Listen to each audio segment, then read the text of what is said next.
Hello, my name is Andrew Zulu. Welcome to this presentation on vector products. We will cover the following: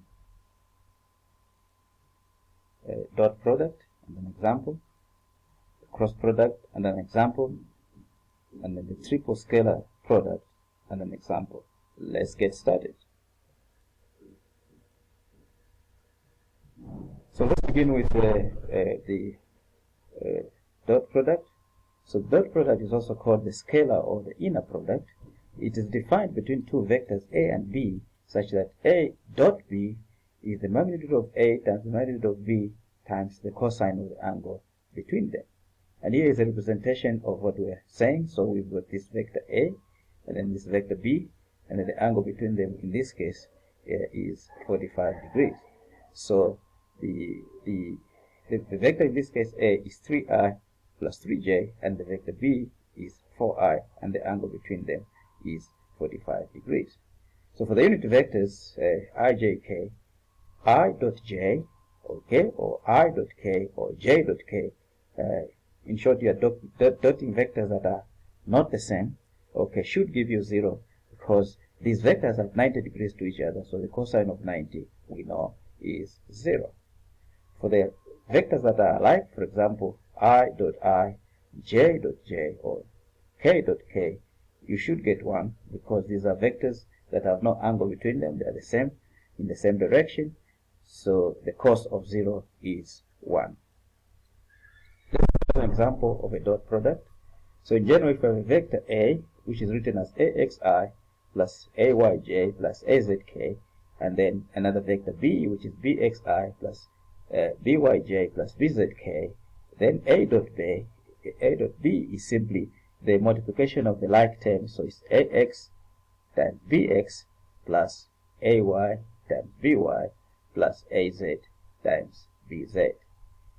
So look at the example. Calculate the dot product and angle between the two vectors A and B, where A is 2i plus 3j plus 6k, and B is I minus 2j plus 2k. Let's see how to do this. So A dot B, what we simply need to do is to multiply 2 and 1, and then 3 and minus 2, 6 and 2, and then we get the dot product of these two vectors as 8.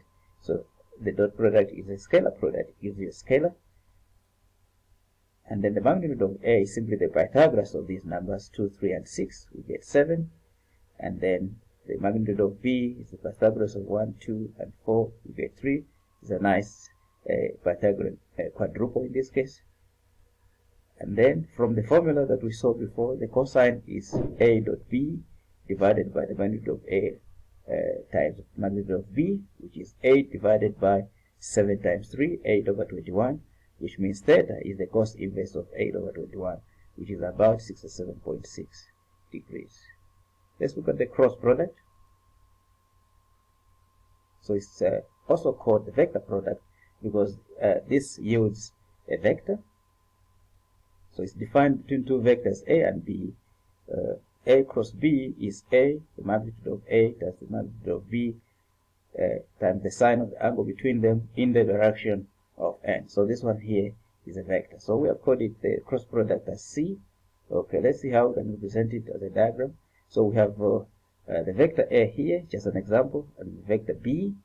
Okay, when you cross them, you get this vector C. Note that C is 90 degrees to the plane that is formed by A and B. So it's 90 degrees to the plane that is formed by A and B. So let's continue analyzing these vectors. Now for basis vectors or unit vectors that are the same, I cross I or j cross j, k cross k, you should get 0 because the sign of there's no angle between them, so the sign of 0 is 0. Okay, now if you get vectors that are not the same, I cross j, okay, you get k, okay, j cross k, you get I, and k cross I, you get j, in this fashion here. So what we have is I cross j gives you k, which is 90 degrees to the plane that's formed by I and j, and j cross k gives you I, which is 90 degrees to the plane formed by these two. K cross I is j, which is 90 degrees to the plane formed by it.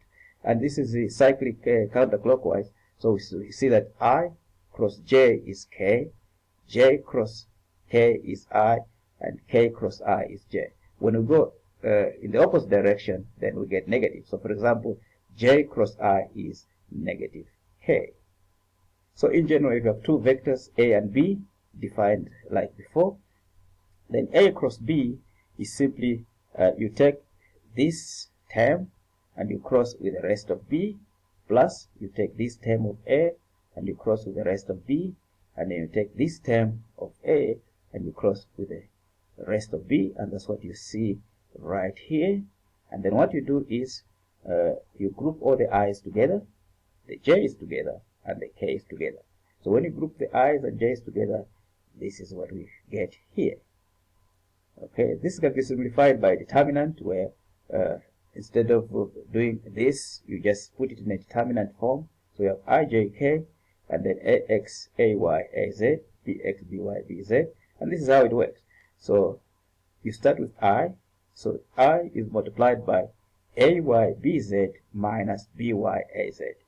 Okay, and then minus j. So it's a checkerboard pattern. This plus here, minus plus. Minus j, ax, bz minus bx, az, plus k, ax, by minus bx, ay. That is how the determinant works in this case.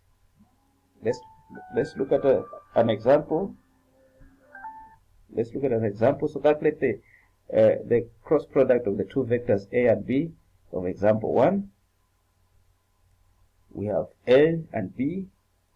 Okay, so we have ijk, and then the A is 2, 3, 6, and then the B is 1 minus 1, 2, and then you're going to say I 3 times 2 minus 2 times 6 minus j 2 times 2 minus 1 times 6 plus j 2 times minus 2 minus 1 times 3, and then we get this 18i plus 2j minus 7k as our answer.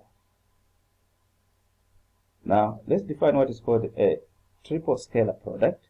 So it's defined between three vectors a, b, and c, such that a cross b dot c is the same as c dot a cross b. So you see it's commutative in this case. Okay, and by determinant form we can define it as follows: a cross b dot c, you take the first one, ax, ay, az, and b is bx, by, bz, and c is cx, cy, cz. So we calculate the cross product in this case in a similar manner to what we have defined before. Okay, let's look at an example. Calculate the triple scalar product of the three vectors a, b, and c of example 1 and 2. So a was this, and b was this, and c was this vector here. Then we put these coefficients: 2, 3, 6, 1 minus 2, 2, and then 18, 2 minus 7, and then we do the same, it's 2.